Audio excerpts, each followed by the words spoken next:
Salut à tous et soyez les bienvenus sur la chaîne qui déboîte. C'est le mois d'octobre et donc ça veut dire que c'est le mois où il faut commencer à sérieusement penser à vos achats de Noël. Non, parce que au mois de novembre ça va être la cohue et au mois de décembre ça va être trop tard. Voilà. Surtout si vous cherchez à acheter des jouets à la mode. Aujourd'hui je vous propose de tester avec moi un truc qu'on n'avait pas vu depuis longtemps sur la chaîne, mais ça y est, ils sont de retour. Les drones!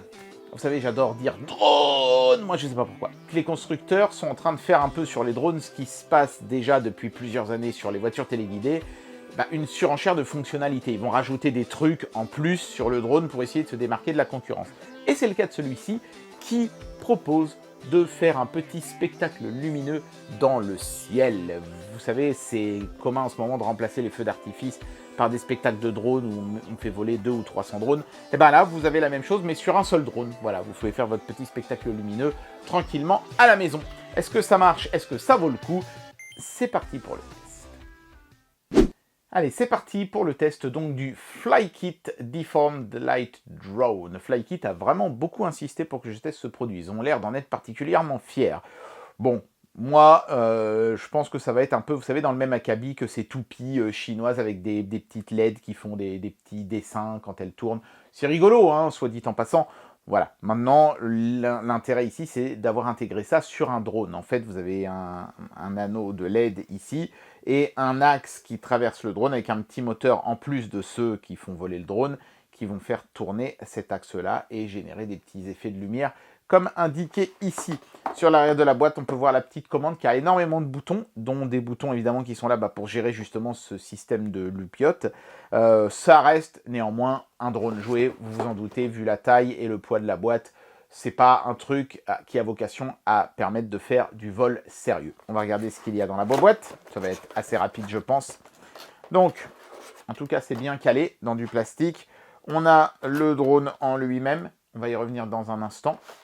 La commande en elle-même, voilà, avec un petit logo Wi-Fi sur le dessus, qui est pas mal franchement, qui est dans la moyenne de ce qu'on s'attend à voir sur ce genre de produit, mais qui semble quali. C'est pas toujours le cas, des fois, à peine on la sort de la boîte, on se dit, oh là là, c'est camelote. Le manuel d'instruction qui malheureusement n'est qu'en anglais. Voilà, donc si vous offrez ça à un gamin à Noël, faudra prendre le temps de lui expliquer comment ça marche. Ici, on a le câble de recharge des batteries et des hélices de rechange. Il y en a une de chaque, donc voilà, vous pouvez vous cogner dans les murs. Ça ne posera a priori pas de problème, vous pourrez changer les pales à plusieurs reprises. Et puis, on a une deuxième batterie, en plus de celle qui est préinstallée. Alors attention, apparemment, ce drone est vendu en plusieurs versions. Ça, c'est marqué sur l'envers de la boîte, je crois. Voilà, ici, vous voyez, on peut l'avoir avec une, deux ou trois batteries. Donc faites attention au moment de passer commande si vous voulez plusieurs batteries.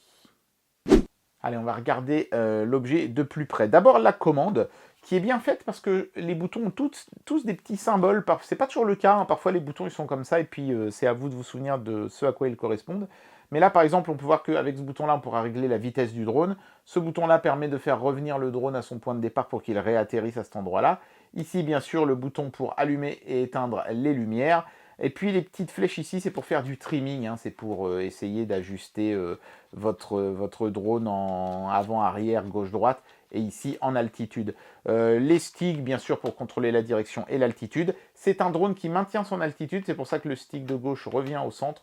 Donc vous donnez des petits à-coups pour monter, et quand vous arrêtez de donner des petits à-coups, le drone, il arrête de monter. C'est aussi simple que ça. C'est un mode beaucoup plus adapté aux débutants, donc c'est bien vu. Et puis les boutons latéraux ici permettent de gérer justement le petit spectacle lumineux. Par exemple, en appuyant ici, vous allez faire tourner l'anneau autour du drone. Donc si vous l'avez allumé au préalable, ça fera un chouette petit effet de rotation des loupiotes. Et tout ça est géré par un cinquième moteur en fait qui se trouve ici, les quatre autres servant bien sûr à faire voler le drone. Quant au drone en lui-même, franchement, il est plutôt quali. Il y a le petit logo Flykit, voilà, et ici devant c'est marqué Light Deformation Drone. D'ailleurs c'est marrant parce que sur la boîte c'était marqué Deform Light Drone, c'est pas exactement la même chose. Mais la qualité est là, hein, franchement. C'est souple, vous voyez, l'anneau de LED, donc c'est ce qui fera office aussi d'amortisseur pour le drone s'il vient taper dans un mur. Donc c'est plutôt intelligemment conçu. La batterie se met sur le dessous. En fait, on soulève tout l'arrière du drone comme ça, hop, pour l'ouvrir. C'est peut-être le seul truc la trappe à batterie que je trouve un peu cheap. Elle est très fine et un peu souple, mais je pense qu'ils ont fait ça pour qu'on puisse mettre une grosse batterie dans un petit drone. C'est une batterie de 550 mAh, donc qui devrait permettre de faire des vols quand même assez longs, enfin je veux dire une petite dizaine de minutes, hein, faut pas se leurrer, ça reste un jouet quand même. Mais donc il y a de quoi s'amuser avant d'être obligé de recharger la batterie. Et en plus, dans la version de batterie que je possède ici, bah, vous pouvez recharger une des batteries pendant que vous jouez avec l'autre. Comme ça, vous n'êtes jamais en panne. Ça, c'est plutôt cool. C'est vraiment la version que personnellement, je vous recommande. Donc maintenant, je vais faire un petit vol de jour, vous faire part de mes impressions, et puis ensuite, on essaiera de voler de nuit, hein, enfin dans le noir, pour que vous puissiez voir un petit peu la loupiote dans toute sa gloire. C'est parti.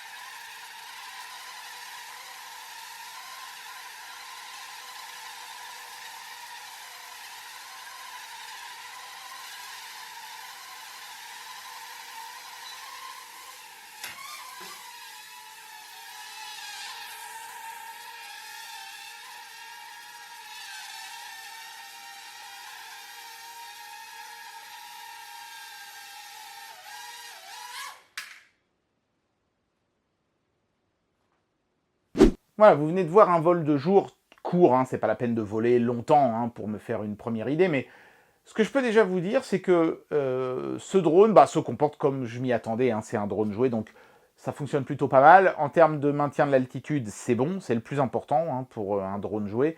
En termes de stabilité de vol, c'est pas ça, hein, vous avez vu, hein, il faut corriger en permanence le vol. Bon, je me suis pas embêté à essayer de faire du trimming, hein, si papa maman offre ça à un gamin, il pourra passer un petit peu de temps à essayer de stabiliser.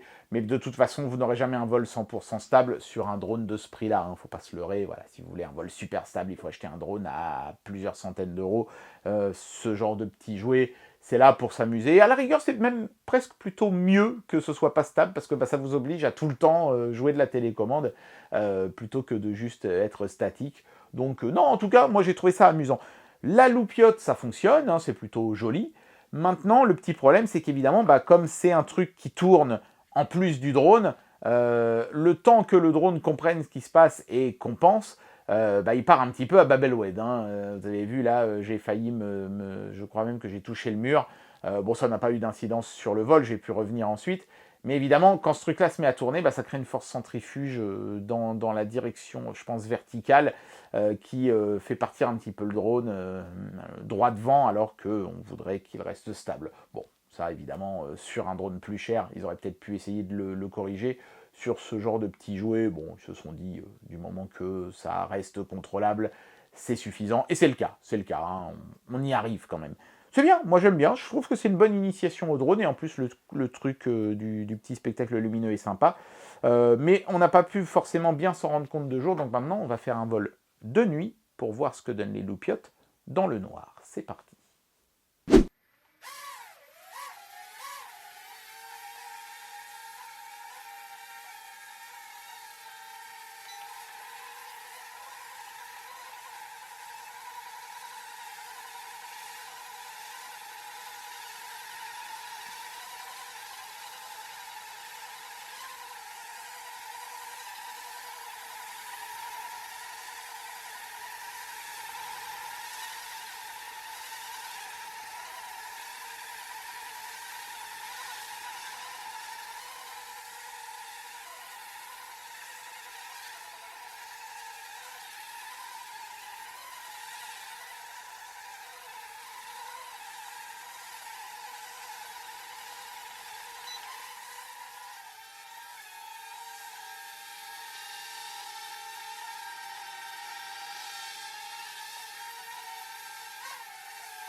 Eh bien voilà, j'en arrive à la conclusion de cette vidéo et je vais vous donner mon avis sur ce produit. Eh ben, voyez-vous, je ne misais pas cher sur ce produit, pour être sincère avec vous. J'avais l'impression que ça allait être un petit peu de la camelote. Et non seulement le drone vole bien, alors attention, ça reste un drone jouet, hein, ça vole bien dans la mesure où peut voler bien un drone jouet. Vous n'allez pas faire du vol super stable, de la mort qui tue, et des méga cascades avec un truc comme ça. C'est pas le but. Le but, c'est d'être un truc facile à piloter pour un débutant, et c'est le cas, et joli avec ses loupiottes autour, et c'est le cas. L'effet que vous êtes en train de voir ici, c'est celui que j'ai fait en faisant tournoyer la sphère, mais il y en a plein d'autres à découvrir. Je voulais pas vous les spoiler, mais quand vous appuyez sur le bouton ici, vous avez des effets différents. Vous voyez, là, on est sur un clignotement plus ou moins rapide. Et puis après, vous allez voir, il va y avoir des effets de chenillard. Voilà, là, vous voyez que les sections ne sont pas toutes allumées en même temps. Il y en a une qui fait carrément tout le tour, vous allez voir, c'est assez classe. Je crois que c'est celle d'après. Voilà, regardez. Ça doit être joli, ça, quand vous faites tourner ça dans le ciel. Ça doit bien rendre. Et hop, là on est revenu à du fixe. Et voilà, on a fait le tour de tous les effets qui étaient disponibles. Voilà, c'est là-dessus qu'il faut vraiment focaliser la review, je pense, hein, sur ces effets lumineux pendant qu'on fait voler le drone. Et force est de reconnaître que c'est sympa, on retrouve un petit peu l'aspect qu'on avait sur, vous savez, cette espèce de drone boule là aussi qu'on pouvait faire voler et faire revenir dans sa main. Sauf qu'on ne le pilotait pas, hein, on se contentait de le lancer et de le faire revenir. Là, vous avez un vrai drone qui se pilote. C'est toujours super sympa, en plus il y a une deuxième batterie, donc vous pourrez jouer suffisamment longtemps. Ce sera un chouette petit cadeau de Noël sous le sapin. C'est pas le meilleur drone du monde, mais c'est certainement un des plus originaux que j'ai jamais testé. Et bien voilà, ainsi s'achève le test de ce petit drone lumineux. La fonctionnalité est sympathique, ça reste un drone jouet avec ses avantages et ses inconvénients. Mais voilà, sous le sapin, je pense que ça fera quand même un chouette petit cadeau. J'espère que cette vidéo vous aura plu, et moi je vous dis à très bientôt pour un prochain test. Allez, tchuss!